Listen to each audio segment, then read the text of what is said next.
বিসমিল্লাহিররহমানিররহিম। আসসালামু আলাইকুম।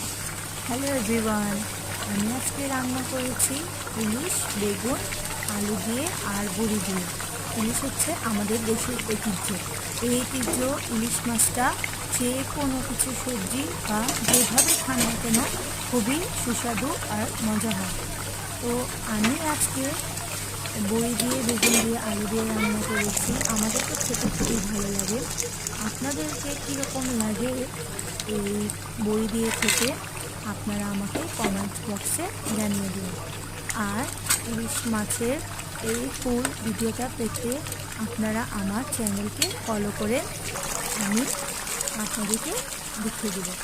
আর আপনাদের জন্য নতুন নতুন রেসিপি নিয়ে আসার জন্য আপনারা আমাকে আরও আগ্রহী করে তোলার জন্য আপনাদেরকে কী করতে হবে, আমাকে লাইক, শেয়ার, সাবস্ক্রাইব করতে হবে। তার জন্য আপনারা গাইস আমাকে প্লিজ লাইক, শেয়ার, সাবস্ক্রাইব করতে ভুলেন না। আজকের জন্য এইটুকুই, বিদায়, আল্লাহ হাফেজ, আসসালামু আলাইকুম। সবাই ভালো থাকুন, সুস্থ থাকুন, আল্লাহ হাফেজ।